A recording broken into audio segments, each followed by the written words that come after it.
नमस्कार, आप देख रहे हैं प्रतापगढ़ ब्लॉग्स। मैं राम कैलाश यादव। आज हम बात करने वाला हूँ धान की नर्सरी डालने के बाद हमें राखी डालना चाहिए या धान की नर्सरी डालने से पहले या धान की नर्सरी डालने के दूसरे दिन जो है राख डालना चाहिए उपले का। और हमारे पास देख सकते हैं जीके कुबेर है। और थोड़ा नजदीक आ जाइए। देखिए इस वैरायटी को जो है कल ही खरीद कर लाए हैं। देखिए ये रहा, ये जीके कुबेर पेडी सीड्स। ये सबाना कंपनी का है। और थोड़ा नजदीक दिखाइए। ये देखिए सबाना कंपनी का है ये। तो ये कितने रुपए में हम खरीद कर लाए हैं ये भी मैं आपको बताऊंगा।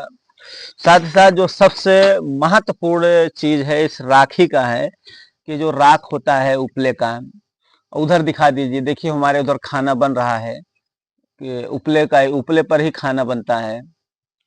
और इस तरह से इसमें राख वगैरह निकल जाती है। इसको डालने के बेनिफिट भी आपको इसमें जानने को मिलेगा। और इसका डालने का सही तरीका क्या है, किस समय हमें किस तरह से डालना चाहिए, जिससे कि ये भी आपको समस्या नहीं होगा कि जैसे धान की नर्सरी हम उखाड़ते हैं, ट्रांसप्लांट करने लगते हैं, तो धान की नर्सरी हमारी टूटने लगती है। अगर आप लोग भी धान की नर्सरी नहीं डाले हैं, डालने की विचार कर रहे हैं, तो ये वीडियो आपके लिए काफी इंपॉर्टेंट है, जिससे आप जो है धान की नर्सरी बढ़िया तरीके से डाल पाएंगे और ट्रांसप्लांट करते समय उखड़ेगा नहीं। और इससे और भी फायदे क्या हैं, पूरी जानकारी वीडियो मिलने वाला है। वीडियो को लाइक जरूर करिएगा। देखिए किसान साथियों, अगर हम बात कर लेता हूँ इस, सबसे पहले हम बात कर लेता हूँ इस राखी के बारे में। ये जो राख होता है, थोड़ा नजदीक आ जाइए। इस राख के बारे में जानकारी हर किसान को रखना जरूरी है कि जिस तरह से राख जो है हमारा होता है, हम अपने खेत में जब तैयारी करते हैं, कई तरीके से इसको डाला जाता है। हर तरीके का अलग अलग फायदा होता है। जैसे कि अगर बारिश हो रहा है, मौसम ठंडा है, तब काफी किसान ऐसा भी होता है कि पहले इसको राख डाल देते हैं, उसके बाद जो है धान की नर्सरी डालते हैं। इससे फायदा यही होता है कि पहले राख नीचे बैठ जाती है और हमारा जो धान का बीज होता है वो जड़ उसकी जब जाती है राख में, और तो उसमें क्या है कि वो बहुत नीचे तक नहीं जाता, वो राख के अंदर ही रह जाता है। फिर उसे ट्रांसप्लांट करने में कोई दिक्कत नहीं होता। लेकिन जब ठंडक मौसम है, बारिश हो रहा है, तब जो है पहले डाल देना, पहले भी डाल दे रहे हैं तो ठीक है। क्योंकि कुछ लोग जो हैं नीचे एक बार नर्सरी डालने से पहले भी डाल देते हैं, उसके बाद नर्सरी डाल दिए हैं उसके बाद भी ऊपर से डालते हैं, उसकी भी बेनिफिट होता है कि जिस तरह से कि हमारा धान की नर्सरी में खराब नहीं होंगे। लेकिन जिस समय जैसे गर्मी का मौसम है, गर्मी का यानी कि अधिक धूप चल रहा है, तो अधिक धूप अगर है तो उस समय क्या करना है, पहले धान की नर्सरी डाल देना चाहिए।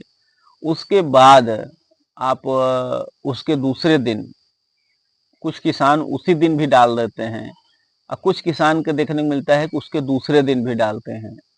जैसे उसी दिन भी डाल दे रहे हैं तो कोई दिक्कत नहीं है, उस दिन भी डालेंगे। जैसे आप धान की नर्सरी डाल दिए हैं उसके दूसरे दिन, ये प्रक्रिया आपको बेनिफिट कहाँ देगा, जब धूप है, गर्मी ज्यादा है, उससे क्या है, धान की नर्सरी डाल दिए हैं तो जैसे धान की नर्सरी डालते हैं तो ये राख उसके ऊपर डालने पे नीचे जो होता है राख धान के ऊपर पड़ जाता है। जब धान के ऊपर पड़ जाएगा तो जो धूप वगैरह ज्यादा लगता है, अंकुरण होता है धान हमारा, तो भी बीज खराब हो जाता है।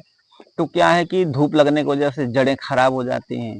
तो जब ये राख डाल दिया जाता है तो ऊपर से वो ढक लेता है, तो आपकी जो धान का बीज है वो खराब भी नहीं होता है। वो एक नमी बनाए रखता है और धूप से बचाता है। तो ये ऊपर से जब डाल दिया गया है, फिर जब नर्सरी बड़ी हो जाएगी तो आपको ट्रांसप्लांट करने में दिक्कत नहीं आएगी, बहुत बढ़िया से उखड़ेगा।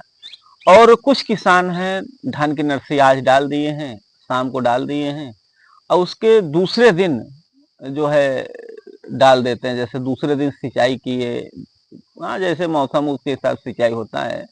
तो जैसे कि आज ही सिंचाई करना है आपको, नमी देख करके आप कर सकते हैं। जैसे कि नमी आज हमारे खेत में नमी बनी हुई है, हमें परसों सिंचाई करना है, आज नर्सरी डाल दिए हैं तो एक दिन छोड़कर सिंचाई करना है, तो एक दिन पहले आप डाल दीजिए। जैसे आज नर्सरी डालने तो कल डाल दीजिए। और जैसे कि आपको कल ही सिंचाई करना है, मानी कि आज नर्सरी डाले हैं, उसके दूसरे दिन सिंचाई करना है। मौसम के अनुसार सिंचाई की आवश्यकता पड़ती है, अधिक धूप है, कैसा है, उसके हिसाब से होता है कि दूसरे दिन भी सिंचाई हो सकता है, कुछ लोग तीसरे दिन भी सिंचाई करते हैं, वो मौसम पर निर्भर करता है।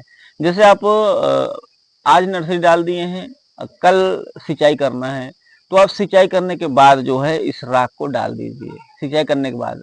नहीं तो क्या है, जैसे अभी आप डाल देंगे, फिर शाम को सिंचाई करेंगे तो हो सकता है कि राख जो है बह जाए पानी के धार से। तो इसके लिए एक बार थोड़ा सिंचाई कर दीजिए, उसके बाद ही डालिए।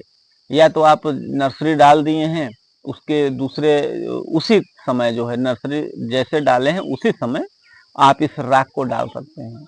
इस राख का उपयोग से आपको दो चीजें से ठीक मिलेगा फायदा। पहला फायदा यह होगा कि जो आपके धान की नर्सरी का जो बीज होता है, अंकुरण वाला बीज भी खराब हो जाता है, तो वो खराब नहीं होगा। और दूसरा, जो धूप से बचाएगा, खराब नहीं होगा। दूसरा जो बेनिफिट है इसका, दूसरा बेनिफिट यही है कि जब आप ट्रांसप्लांट करने लगेंगे, धान की नर्सरी उखाड़ कर दूसरी जगह रोपाई करेंगे तो टूटेगा नहीं। ये बेनिफिट है इसका।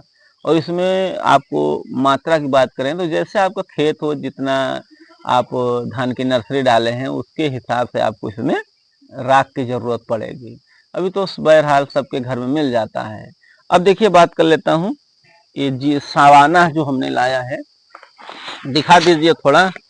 देखिए, ये सवाना है, जीके कुबेर सीड्स है। इसको जो है कल ही खरीद के लाए हैं, आज इसको भिगो देना है। देखिए इसकी प्राइस दिखा दीजिए, थोड़ा नजदीक आ जाइए। देखिए ये प्राइस 430 रुपया है। ये 2 किलो का पैकेट है। और देखिए लिखा हुआ है पर केजी, यानी 215 रुपया। लेकिन क्या है, हर जगह पे अलग अलग प्राइस। थोड़ा दिखा दीजिए सही से। देखिए 215 रुपया लिखा है पर केजी, और 430 रुपया 2 किलो का है। तो ये हर जगह पे अलग अलग इसकी प्राइस होता है। बहरहाल जो इसमें लिखा होता है वो कीमत पे, मतलब कम ही कीमत पर दिया जाता है। तो हर स्टेट में, हर जगह पर अलग अलग तरीका देखने को मिलता है। तो इसी तरह से जो है सवाना का डाल रहे हैं, अब की बार देख लेता हूँ। कई बार यूज इसको डाला गया है, बढ़िया पैदावार देता है। और इस पे आप लोग क्या प्रतिक्रिया, अपने राय जरूर दें। वीडियो देखने के लिए धन्यवाद। रखिए वाला